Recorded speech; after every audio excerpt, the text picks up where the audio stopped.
And hello guys, and welcome back to my YouTube channel mga kapatid. Welcome back sa One Talk PH. At ito na nga ang pinaka-latest na balita mga kababayan.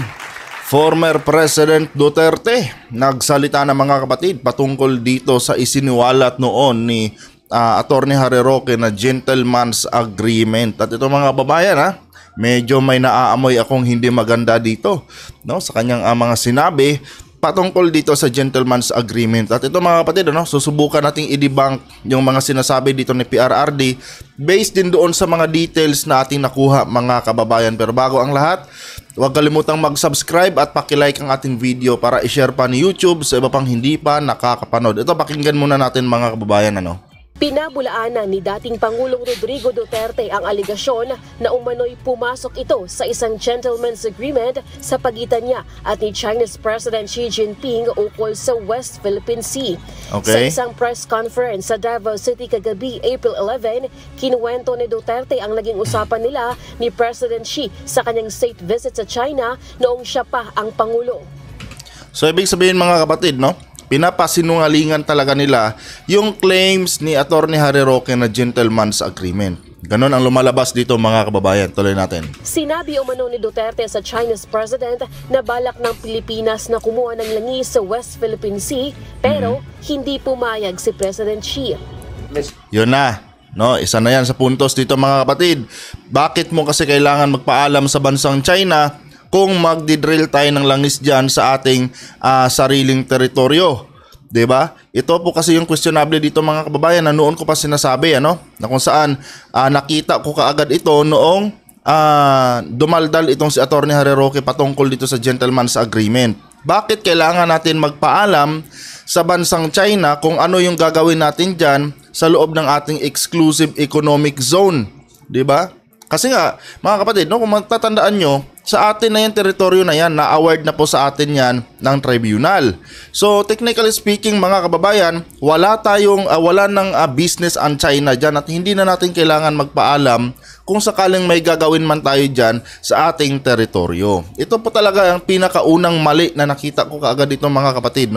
Simula pa noong dumaldal itong si Roque patungkol dito sa gentleman's agreement. Anyway, tuloy natin. Mr. President, we would insist that that China Sea, or not the whole of it, but there is a part of the China Sea that belongs to the Philippines. And since I would want to, get savings instead of importing it from the exporting country, ako nang I will dig my oil there. Okay. I just want to let you know. O, diba? I just want to let you know that I want to dig my oil. Diba? Dito ba lang mga kapatid, sablay na Sablay na talaga mga kababayan. Bakit mo kailangan ipaalam sa China yung ating mga gagawin dito sa loob ng ating bansa? Diba? Presidente ka. Ikaw ang pinakamataas na posisyon sa buong Pilipinas at ang gagawin mong activities ay within sa ating exclusive economic zone. So bakit mo kailangan humingi ng permiso sa China sa iyong mga planong gawin sa loob ng iyong bakuran? Yun yung tanong diyan na kung saan mga kapatid questionable talaga na bakit kailangan pa niyang magpaalam sa bansang China? Hindi naman ito teritoryo ng bansang China 'Di ba? Wala dapat ganun, Walang dapat ganun unless na may secret agreement ka nga sa bansang China. 'Di ba?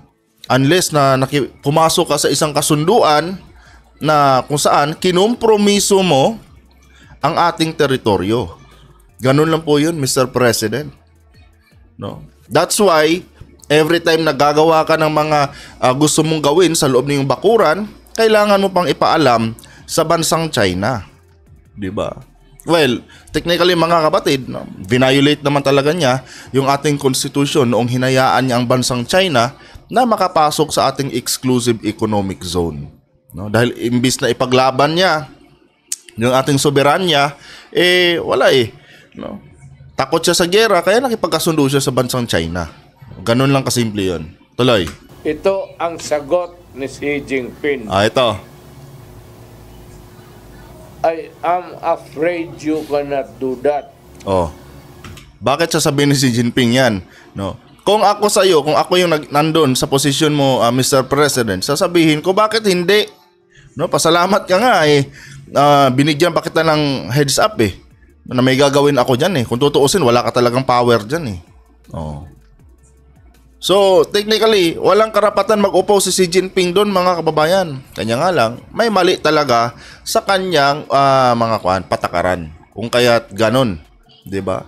Biro mo, mamanduan ka ng presidente ng China sa loob ng iyong bakuran. I am afraid. No, you cannot do that. 'Di ba? Doon pa lang sa napakaikling statement na yun, mga kababayan, no? Parang sinasabi ng China na dapat sumunod ka kung ano yung gusto ko. At hindi mo pwedeng ipagpilitan or hindi ka pwedeng basa-basa magdesisyon dyan sa loob ng iyong bakuran nang hindi ko binibigyan ng pahintulot. Parang ganon yun, mga kapatid. No? Sobrang klaro po. 'Di ba? Based dito sa kwento ni former President Duterte, I am afraid you cannot do that. Yun ang sagot ni Xi Jinping sa kanya. No? Kung bakuran natin to, bakit kailangan mo pang ipaalam kung ano yung mga gusto mong gawin? Kasi, isa lang ibig sabihin yan. Kontrolado tayo ng bansang China noong kapanahunan ni PRRD. Kung totoong sana, no? Kung totoong nanindigan siya sa ating soberanya, no? Pwede niyang isampal sa mukha ni Xi Jinping yung mga papeles na nagsasabing inaward na sa atin yan ng tribunal, no? Inaward na sa Pilipinas yung West Philippine Sea na yan. Hindi sana natauhan si Xi Jinping. 'Di ba? Noong sinabihan siya ni Xi Jinping na I am afraid you cannot do that. Kasi nga kilalang maskulado to si PRRD. Kaya ko nga binoto to dahil yung mga track records niya doon sa Davao, 'di ba? Kahit maging kayo siguro, mga kababayan, no? Noong kapanahunan ni President Digong, 'di ba? Isa din 'yan sa naging assets ni President Duterte before, no? Kung bakit nagustuhan niyo siya. 'Di ba? Dahil sa kanyang siga-sigaan, tapos pagdating sa bansang China, tiklop.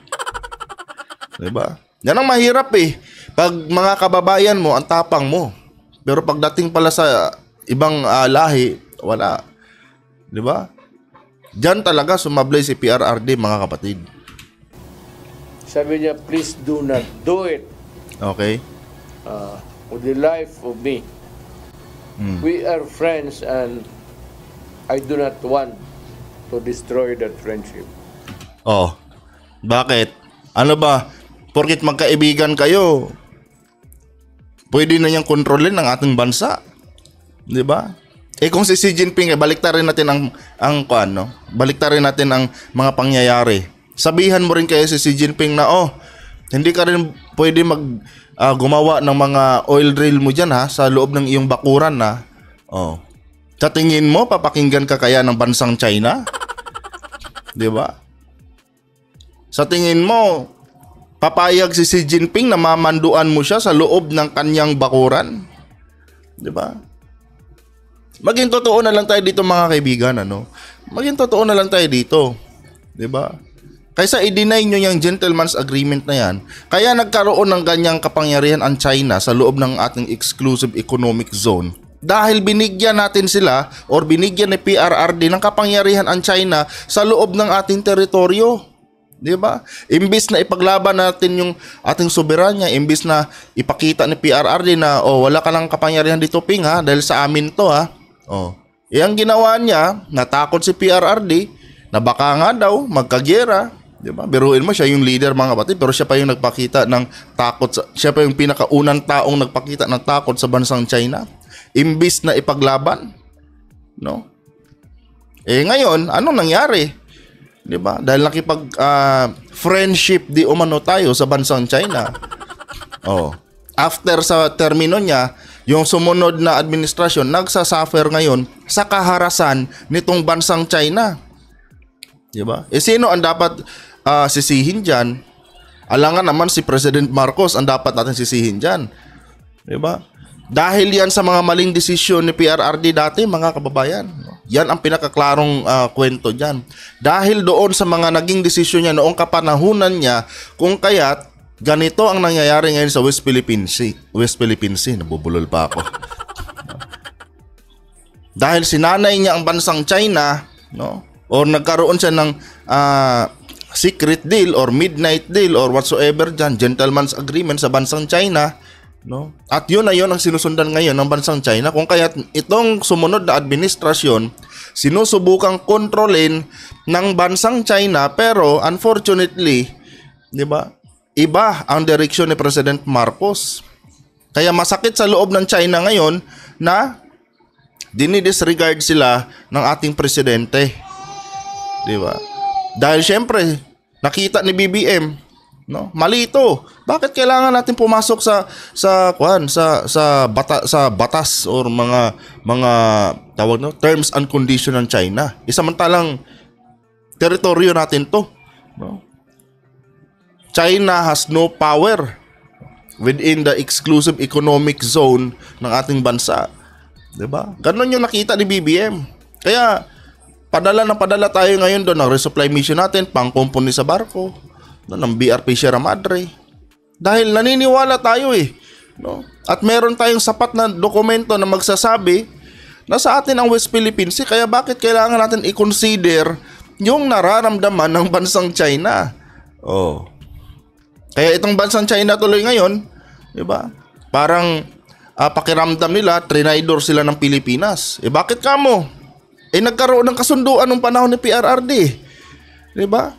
Tapos ang pinapakita natin ngayon, no, base doon sa naging kasunduan ng China at Pilipinas nung term ni PRRD, isa itong paglabag sa kasunduan. Kaya ang China malakas ang loob na harasin tayo dahil iniisip ng China, kayo ang hindi sumusunod sa ating kasunduan. Kasunduan na hindi naman talaga dapat nangyari, mga kababayan. Ganun lang po yun. So what is in your mind, Mr. President?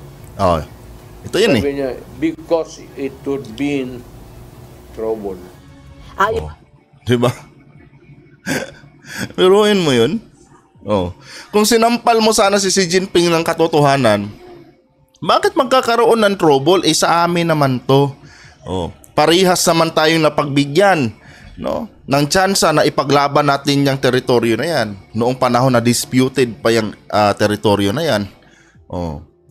Parehas naman tayo hiningian ng mga dokumento na magpapatunay na sa atin nga yan. Oh. Kami, meron talaga kaming naibigay na sapat na dokumento na naging basihan ng desisyon ng tribunal para i-award sa Pilipinas yang West Philippine Sea. Kayo wala no? Kumbaga nagkaroon na ng due process, mga kababayan, no? Nangyari na ang due process na tinatawag. 'Di ba?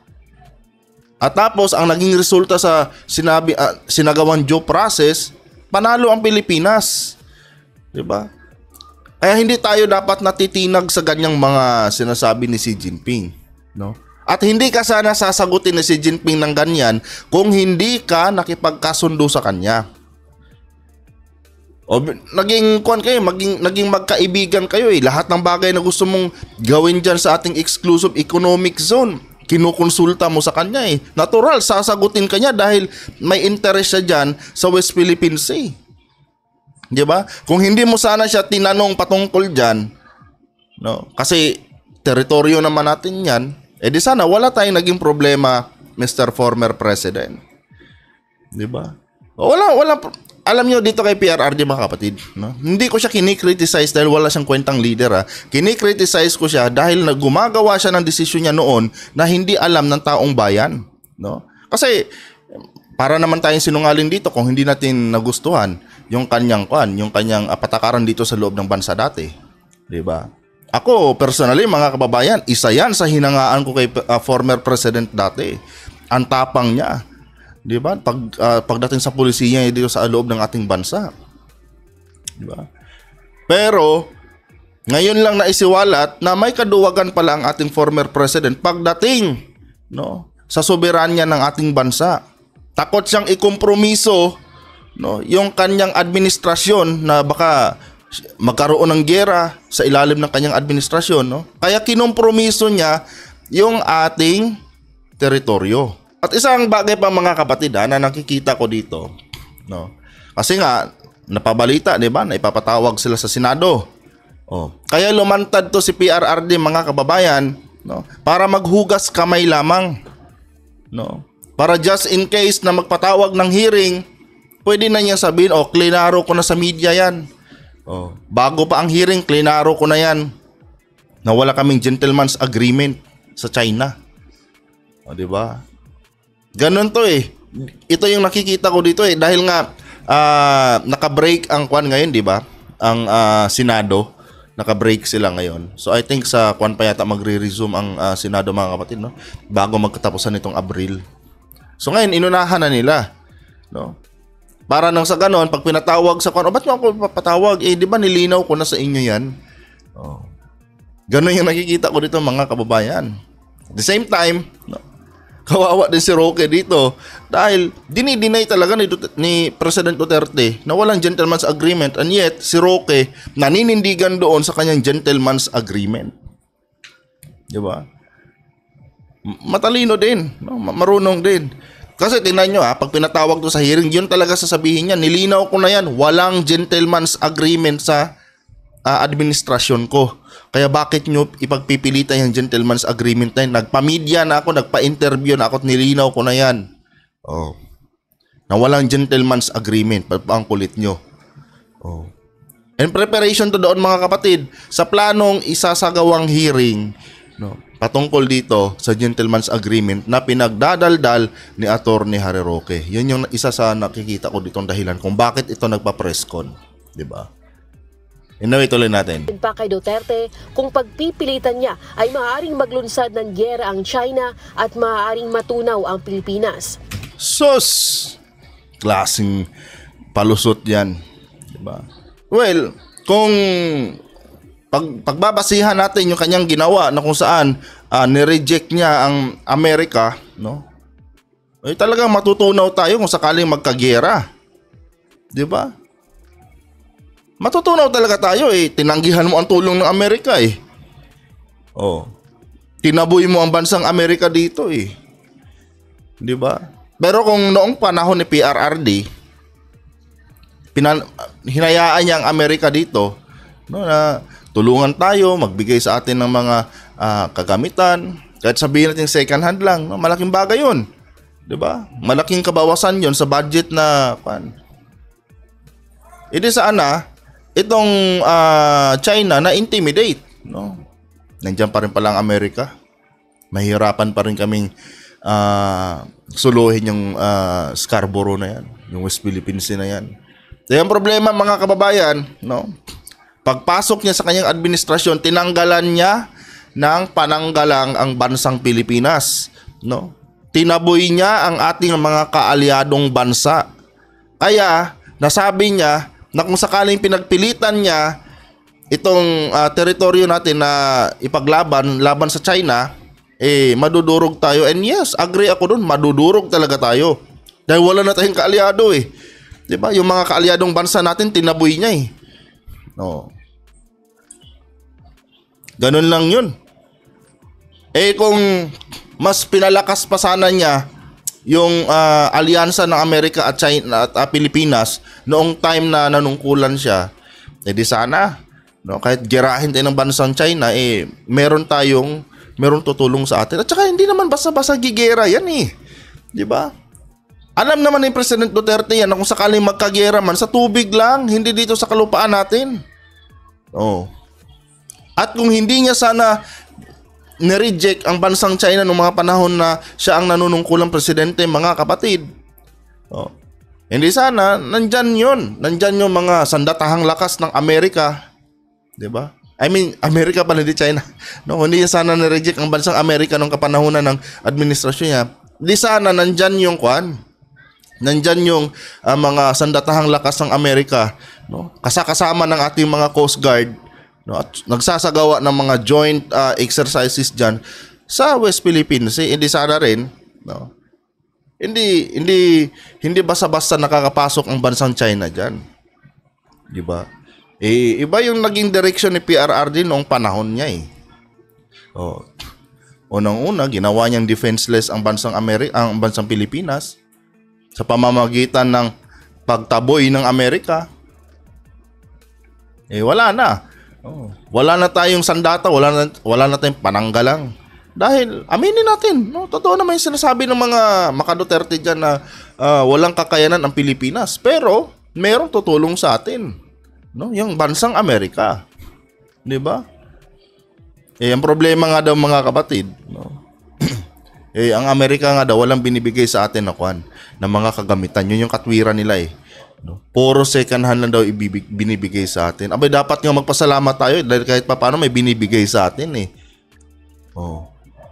Paano mo nasabi na hindi tayo sinusustentuhan ng Amerika ng mga kagamitan? Hindi mo pa nga sinubukan eh. No? Dahil imbes na makipag-alyansa ka sa bansang Amerika, tinaboy mo sila.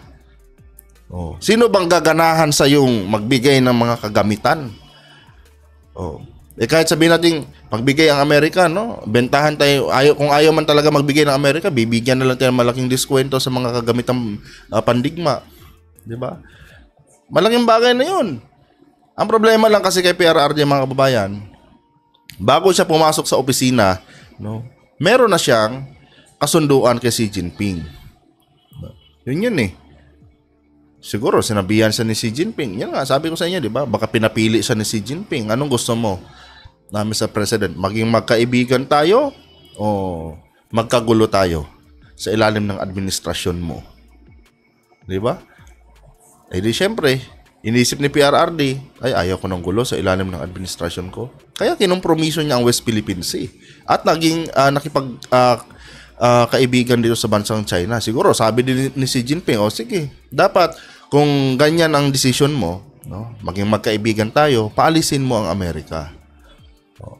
Kaya naghanap ng rason si PRRD para mataboy ang Amerika dito. No. Noong kapanahonan ni PRRD, puro komunistang bansa yung kalyado natin eh. 'Di ba? Yun yung nangyari diyan. Ngayon, ang kawawa, yung sumunod na administrasyon. Tapos nilait pa niya si BBM, mga kababayan, na napanood ko to kagabi sa live niya eh. No. Keso wala nang natapos, ganun. Wala nga natapos si BBM, pero pagdating siguro sa international politics na tinatawag, naniniwala ako na mas eksperyensyado si BBM. No, pagdating sa ganung usapan, no. Si PRRD, hindi naman sa minamaliit natin ng kakayanan niya dahil abogado nga yan, pero hindi ko nakikita mga kapatid no, na kaya niyang pantayan yung pagiging eksperto ni BBM pagdating sa international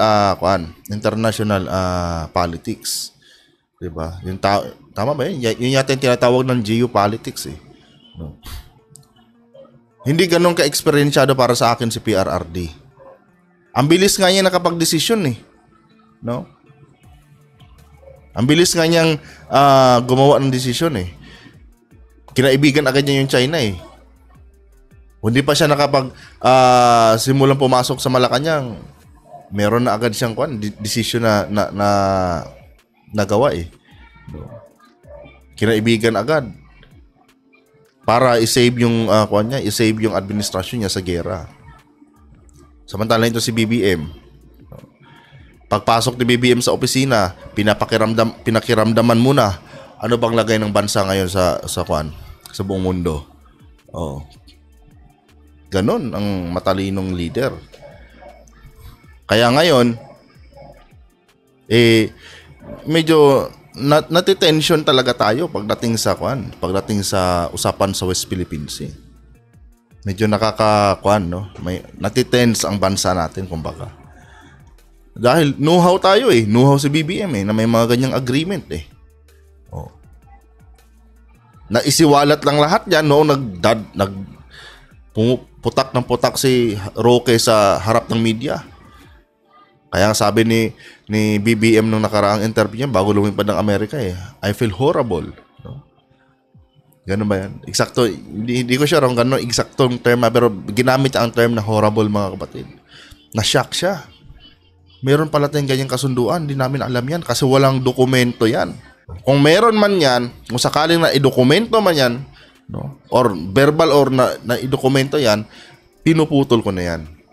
Dahil nakita ni Presidente Marcos, mali talaga, no? Bakit natin kailangan sumangguni muna sa bansang China sa bawat desisyon nating gagawin? Hindi dapat yun. Kaya ngayon, binibrainwash ng mga pro-China itong mga followers nila. No? Nilalayo nila sa katotohanan yung mga followers nila. Nakikita ko yan mga kababayan nililihis nila sa katotohanan itong mga itong mga kababayan natin na sumusunod sa kanila. No? Nililihis nila. At sa halip na i-educate nila patungkol yun sa West Philippine Sea, tinatakot nila na kesyo ganito, magkakagera lang, ganito, ganyan, kawawa ang mga Pilipino. Ganon yung strategy na ginawa nila. Dahil gusto nilang pagtakpan yung sablay na mga desisyon ni PRRD noong kapanahunan niya. Diba? Tuloy natin.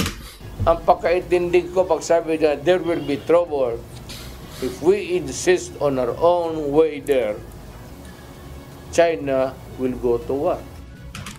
Talagang will go to war ang China nung time na yun. At talagang intimidated ka na nung time na sinabi ng China sa'yo yan dahil wala na tayong sinasandalan. No? Wala na sa atin ng Amerika, tinaboy mo na, Mr. President. Pero kung mas lalong pinalakas mo yung alyansa ng Amerika at Pilipinas noong mga time na yun, no? Hindi ka sana basa-basa mai-intimidate dito sa mga pananakot ni Xi Jinping dahil unang-una nasa tama tayo, no? May mga dokumento tayo na magpapatunay na tama yan, no? Pangalawa, merong magba-back up sa atin. Nandyan yung Amerika. Kanya nga lang, sa paniniwala nyo kasi hindi tayo daw tutulungan ng bansang Amerika.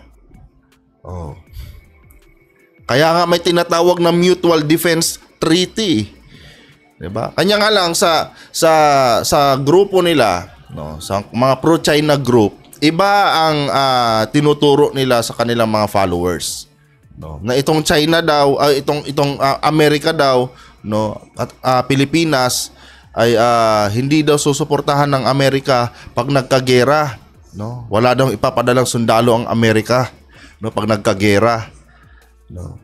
Hindi daw totoo na tutulungan ng Amerika ang Pilipinas pag nagkagera. Ganon ang tinuturo nila mga kababayan. At baka daw matulad lang daw ang Pilipinas sa Ukraine. No? Hindi nila sinabi doon na iba ang history ng Ukraine at Russia sa nangyayari sa Pilipinas dahil hindi pa tayo nasakop ng bansang China. Ang Ukraine, dating sakop yan ng USSR. Sa mga bobo dyan na sa mga bobo dyan na mga pro-China, hindi nyo ba alam? No? Kung bakit kawawa ang Ukraine? Dahil sinasalungat nila ang kanilang dating imperyo, no? Ang imperyo ng Russia. No? Sakop ng Russia ang Ukraine dati. No? Yan yung naging sentro ng, hindi nagkakamali yan yung naging sentro ng mga nuclear power ng Russia, ang Ukraine. No? Nandyan lahat ng mga nuclear missile ng Russia. Nabuwag lang yan dahil nagkaroon ng kasunduan, no, noong World War II para maitigil lang yung gulo, no, between NATO and Russia. Binuwag yan at isa sa naging kasunduan doon, papalayain yung mga sakop na bansa ng Russia. Kaya naging isang bansa itong Ukraine. 'Di ba? Yun yung history niyan. Kaya malabong-malabo na matulad tayo sa Ukraine dahil hindi naman tayo naging sakop ng Hindi naman tayo naging sakop ng tawag nito ng China. Ni minsan hindi tayo nasakop ng bansang China. How come na magiging katulad tayo ng tawag nito Ukraine? Maniniwala pa ako No, kung naging sakop tayo ng Amerika dahil sinakop naman talaga tayo ng Amerika. Technically, Amerika pa nga bumili sa atin eh. No? Mula sa kamay ng mga Espanyol. Oh. Kaya nga masakit sa loob ng bansang Amerika eh. Noong sinubukan tayong sakupin ng Japan eh. Oh, ganun 'yon. At kaya ngayon, ang Amerika patuloy na sumusuporta sa bansang Pilipinas dahil sa kanya nang galing ang Pilipinas. Siya yung nag-alis sa atin doon sa kamay ng Espanyol. Oh, kaya ayaw ng Amerika na tuluyang kainin ng impluwensya ng China ang bansang Pilipinas. Oh. Yan ang hindi sinasabi sa inyo nila Roque. 'Di ba? Yan ang hindi sinasabi ni Roque sa inyo. Kaya gano'n na lang ang pagmamalasakit ng Amerika sa Pilipinas. Ayaw ng Amerika na makinabang ang China sa Pilipinas. Oh. Kasi kung meron mang bansa na dapat makinabang sa Pilipinas, yun ay ang bansang Amerika. Dahil sila ang tumubos sa atin doon sa kamay ng mga Espanyol. Kung kaya't ganon-ganon na lang ang pagmamahal ng bansang Amerika sa Pilipinas. Kaya mali yung sinasabi nila Roque dyan na hindi tayo susustentuhan or susuportahan ng bansang Amerika kung tayo ay hinaras ng China. 'Di ba? Taliwas yan, no? Sa katotohanan yung dinadaldal ni Attorney Harry Roque, mga kababayan. Huwag kayong maniwala dyan, no? Ang China ay walang karapatan sa Pilipinas kaya hindi dapat tayo sumasangguni sa kanila. Kaya nga ang Amerika, mga kapatid, sobrang bait, no, sa Pilipinas. Kahit ano nang ginawa ng dating presidente diyan sa kanila, ni-reject sila, etc. ganon, no. Nandyan pa rin ang Amerika. Patuloy pa rin na nagmamanman, minamanmanan tayo, tinitingnan tayo. Kamusta na kaya tong Pilipinas, no? Masakit sa loob, hindi papayag ang Amerika, mga kababayan, na sakupin tayo ng China or kainin tayo ng impluwensya ng bansang China, no? Eh sabi ni Roque na ginagamit lang daw tayo ng Amerika, no, para makuha yung interest nila sa China. No, hindi totoo 'yon, no. Pinoprotektahan ng Amerika ang Pilipinas kasi syempre inisip ng Amerika, oh, kami nga ni-reject nyo eh, ayaw magpasakop sa amin tapos ngayon papasakop kayo sa bansang China. Hindi pwede 'yon, no. Kung meron mang dapat sumakop sa Pilipinas, kami 'yon dahil kami tumubo sa inyo, hindi ang bansang China. Oh. Ganon ang nakikita ko dyan. Kung kaya't ganon na lang tayo sinusuportahan ng bansang Amerika, no? Sila ang tumubo sa atin eh. Oh, sila ang bumili sa atin doon mula sa kami ng Espanya, mga kababayan. Oh. Ano yan? Iba ang nagtanim, no? Tapos iba yung aani, parang ganon yan eh. Diba? Eh, itong presidente natin, wala eh. Iba mag-isip eh. Oh. Ang inisip lang niya yung kapakanan niya, kapakanan ng administrasyon niya noon. Yung ngayon, hindi niya naisip yun. Di, wala. Nga. Wala na umanong kasunod na meeting na nangyari pagkatapos noon. Wala rin umano siyang tinatago na anumang gentleman's agreement sa pagitan ng China at Pilipinas dahil kasama niyang pumunta noon sa China si dating National Defense Secretary Delfin Lorenzana, National Security Advisor Eduardo Año, former Armed Forces of the Philippines o AFP Chief Hermogenes Esperon Jr. at ilan pang cabinet members. The only thing I remember was that status quo. That's the word, na walang galawan. No movement. Ito yung sinasabi ni Roque, mga kapatid. No armed patrols there. As is where is. Para walang magkagulo.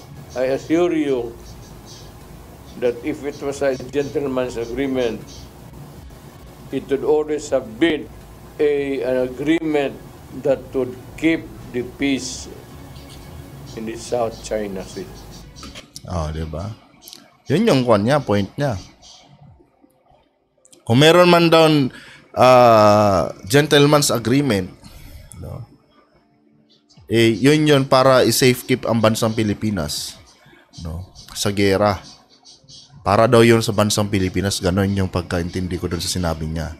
No? Kasi nga, ang tinutukoy nga ni Harry Roque, mga kababayan, patungkol din sa gentleman's agreement, yung naging kasunduan ni PRRD na status quo. Walang galawan, hindi tayo pwedeng magkwan dyan, magkumpuni sa BRP Sierra Madre at hindi rin pwedeng ipagpatuloy yung pagbibuild ng man-made island dyan ng bansang China. No? Yun yung kinoconsider ni Harry Roque na gentleman's agreement. No? Verbal lang yun, sabi doon. No? Well, kung titingnan natin mga kapatid, no, yan talaga ang general term nun. Gentleman's agreement. Yun ang general term talaga nun. Kasunduan ng dalawang leader. No? Gentleman coming from China, gentleman coming from the Philippines. Diba? Nagkaroon sila ng status quo. Oh. Yun ang sinasabi ni Atty. Harry Roque na gentleman's agreement, mga kapatid. No. Tama naman eh. Sa ibang sa ibang language no. Kumbaga ginamitan lang talaga ni Roque siguro ng general term, no. Tinawag niya itong gentleman's agreement. Kasi nga gentleman naman sila parehas dahil presidente sila eh. Parehas silang leader eh. Kasunduan ng dalawang leader. Kumbaga, kaya ang tawag doon gentleman's agreement. No? At ano ang gentleman's agreement nila? Yung status quo. No? Na kung saan hindi dapat 'yun nangyari. Dahil unang-una, walang kapangyarihan ng bansang China na pagsabihan tayo kung anong dapat nating gawin diyan sa ating teritoryo. Oh. Ganun lang kasimple yan, mga kababayan. Mali. Mali talaga. O ngayon, tayo ang nagsasuffer. Diba? Nahaharas yung mga kababayan natin dyan sa may West Philippine Sea. Anyway guys, hanggang dito lang itong video na to. Sobrang haba na, no? 40 minutes na. No? And abangan nyo ang mga susunod nating vlog, mga kapatid. No? Interesting din po yung isusunod ko dito sa topic na ito. Meron po tayong pasabog, mga kababayan. Base sa balita nating nasagap ngayong araw na ito. Kung nagustuhan nyo po ito, mga kapatid, huwag kalimutang mag-subscribe at pakilike ang ating video. Adios.